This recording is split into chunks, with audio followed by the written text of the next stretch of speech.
새야 새. 제목이 새야. 새야 내가 날아간다. 맞나? 자유롭다. 날아간다. 선생님이 읽어준 거야. 무려 3점짜리야. 3점짜리. 여러분 안녕. 짱아쌤이 또 돌아왔어요. 오늘도 수능에 나온 작품 가지고 한번 살펴볼 건데 현대시 두 편이야. 2019년에 실시된 수능 국어의 마지막 지문으로 나왔던 거 바로 윤동주의 바람이 불어라는 시하고 김기택이라는 시인의 새라고 하는 시예요. 둘 다 좀 굉장히 낯설지?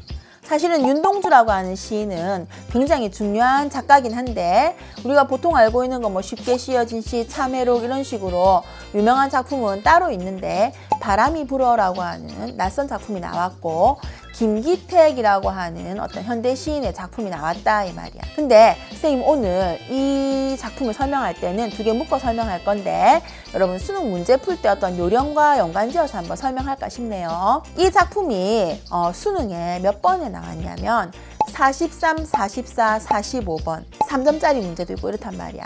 맨 마지막에 배치돼 있었다는 거지. 문제 푸는 순서가 굉장히 중요하거든. 뭔 말이냐면 현대시라는 거 여러분이 그렇게 쉽게 생각 못 하잖아. 그지? 선생님이 쉽게 씌어진 시 설명할 때도 말했다 얘가. 국어 전공자인 쌤한테도 시는 항상 어렵단 말이야. 그런데 현대시가 보통 이게 맨 뒤에 잘 안 가는데 이게 맨 뒤에 있었단 말이지. 이게 순서를 정하지 않고 문제 푸는 애들 어땠을까? 굉장히 당황했을 거다 이 말이야. 근데 여러분 하나 알아야 되는 건 뭐냐면 문제 풀 때 이렇게 하면 좋아. 1번에서 15번까지 풀고 나잖아. 그러면 맨 뒷지문으로 가. 뭐냐면 이 문제 배치라는 게 있거든. 예를 들면 수학에서 뭐 킬러 문제 이런 거 있듯이 있다 얘가. 국어에도 보면은 맨 뒤에다가 사실은 굉장히 긴 지문을 수록을 해놓거나 낯선 작품을 수록을 해요. 왜냐? 수능은 어찌 보면 난이도 조절도 있겠지만은 시간 싸움도 굉장히 중요하거든. 문제 푸는 시간, 정해진 시간 안에서 얼마나 문제를 쳐낼 수 있는가. 그것이 중요한 능력을 판단하는 기준이 된다는 거야. 맨 뒤에 가 있는 거는 사실상 여러분한테 야가 얼마나 당황하지 않고 풀 수 있는가 이런 거야. 난이도를 따져보면 솔직히 말하면 맨 뒤에 있는 지문은 그렇게 어려운 건 아니다 이 말이야. 근데 당황하게 해야 할 요소는 있어. 뭐냐? 아까 말했듯이 지문을 긴 거를 내놓는다든가 아니면 지금처럼 어떻단가 굉장히 낯선 작품 윤동주 했는데 바람이 불어 뭐지? 이래 되는 거야. 김기택 또 낯설잖아. 둘 다 읽어보면 내용은 굉장히 평이한 거다 이 말이야. 문제도 사실 읽어보면은 여러분이 이해하기 쉽다는 거야. 알았지? 먼저 윤동주의 바람이 불어라는 시를 한번 볼게요. 바람이 어디로부터 불어와 어디로 불려가는 것일까? 바람이 부는데 내 괴로움에는 이유가 없다. 그냥 그대로 해석하면 돼요. 바람이라는 건 우리 문화 작품 속에서 무슨 의미로 쓰이지? 시련, 고난 이런 의미로 많이 쓰인다는 거야. 또는 나를 흔들어주는 어떤 속성을 가진 거다 이 말이야. 그럼 여기서는 사실은 어떤 후자의 의미로 보는 게 좀 맞겠지. 바람이 어디로부터 불어와가지고 어디로 불려가는 것일까? 그냥 그대로 해석하면 돼. 바람이 부는데 내 괴로움에는 이유가 없다라는 거는 바람이 불어서 나를 이렇게 흔드는데 나를 일깨우는데 내가 지금 괴롭다는 거야. 그러니까 이런 거 있잖아.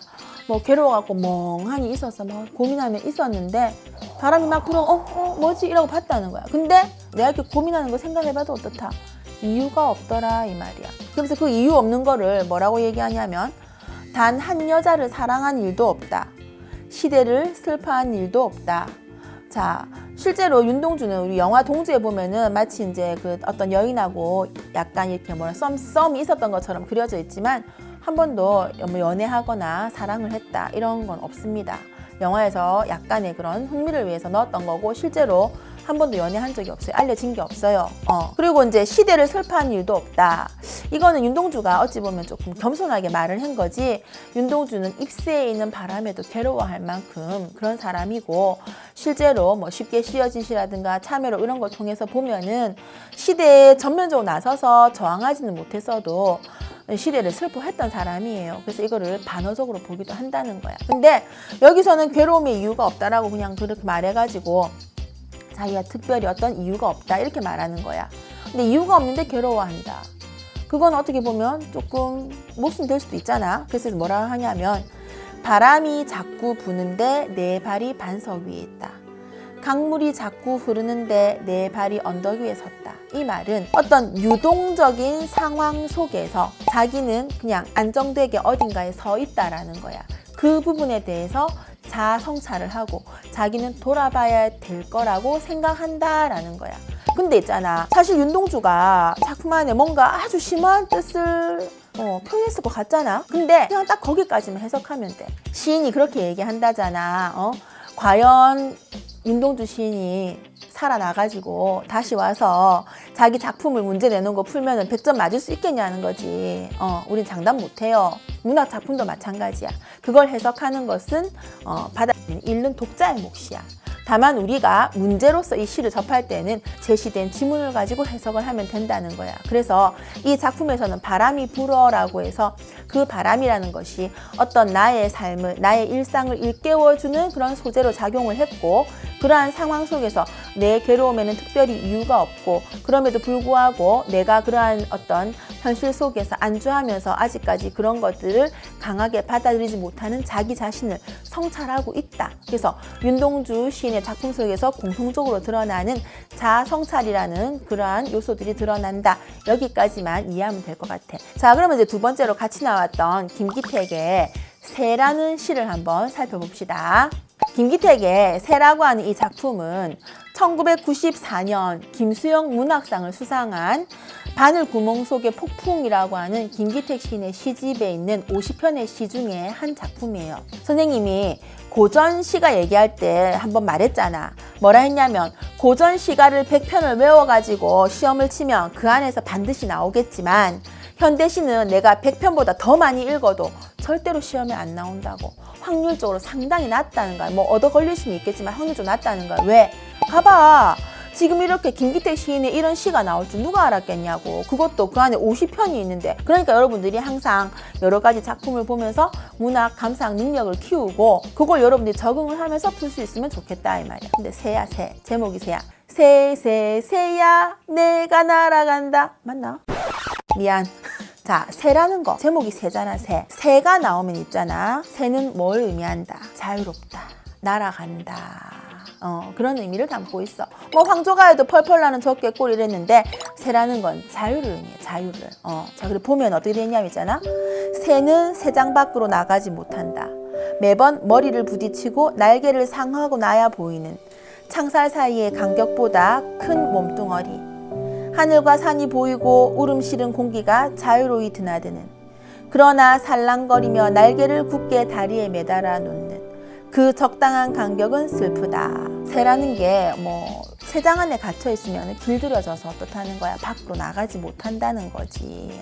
그래서 보기에 보면은 그런 거 나오잖아.